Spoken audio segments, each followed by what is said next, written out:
પાલનપુરમાં વેંચા ગામમાં કેમિકલ માફિયાઓ બેફામ બનેલા છે। પશુપાલકો વિદ્યાર્થીઓ કેમિકલયુક્ત પાણીમાંથી પસાર થવા મજબૂર થયા છે। વિદ્યાર્થીઓને ગંદા પાણીમાંથી પસાર થવું પડી રહ્યું છે। વંડેજાથી ભાવિસણા રોડ પર લડબી નદીનું ગંદુ પાણી વહી રહ્યું છે। કેમિકલયુક્ત પાણી ખેડૂતો પાણીના તળને પણ અસર કરે છે। છેલ્લા અનેક વર્ષથી રજૂઆત કરાઈ છતાં પણ કોઈ નિરાકરણ નથી આવતું। કોઝવે નિર્માણની પણ ગ્રામજનોએ માંગ કરી છે, છતાં કોઈ કામગીરી કરવામાં નથી આવી રહી। કમલેશ ફોન લાઈન પર જોડાઈ ગયા છે। કમલેશ, આ વેણચાથી ભાવિસણા રોડ પર જે લડબી નદીનું ગંદુ પાણી વહી રહ્યું છે, કેટલા સમયથી આ સમસ્યા છે? જી બિલકુલ, વાત કરવામાં તો બનાસકાંઠા જિલ્લામાં અનેકવાર ગંદા પાણીમાંથી વિદ્યાર્થીઓ ચાલતા હોવાના દ્રશ્યો સામે આવતા હોય છે।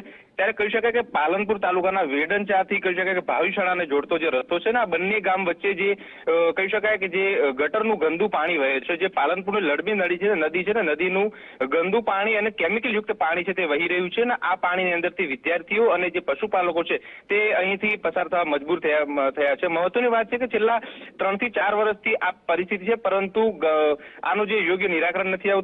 કહેવાય છે કે જે ગામ લોકો છે તેમને અનેકવાર રજૂઆતો કરી છે, પરંતુ આનું યોગ્ય નિરાકરણ નથી આવતું, જેના કારણે ખેડૂતો અને જે કહી શકાય કે વિદ્યાર્થીઓ છે તેમના રોષ જોવા મળી રહ્યો છે। અનેકવાર રજૂઆત કરી, યોગ્ય નિરાકરણ ના આવે તો આંદોલન કરવાની પણ ચીમકી ઉચ્ચારી છે। જી બિલકુલ, આભાર તમામ જાણકારી આપવા બદલ।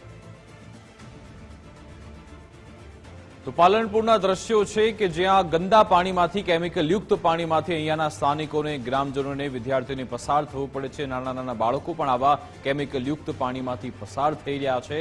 જો કે આ દ્રશ્યો જોયા બાદ, આ સ્થિતિ થયા બાદ પણ અહીંયાના સ્થાનિક અધિકારીઓ, સ્થાનિક વહીવટ સંભાળના લોકો જાગતા નથી। તેમને એમ છે કે ભલે આ લોકો પીડાતા રહે, ભલે આ લોકો પરેશાની ભોગવે, આપણે આની સાથે કોઈ લેવા દેવા નથી તેવી સ્થિતિ છે। વર્ષોથી ગ્રામજનોએ માંગ કરી છે કે ભાઈ અહીંયા તમે લો લેવલ કોઝવે બનાવી દો, એક અહીંયા બ્રિજ એવો બનાવી દો કે જેથી ઉપરથી લોકો પસાર થઈ શકે, પરંતુ કોઈ કામગીરી કરવામાં નથી આવતી।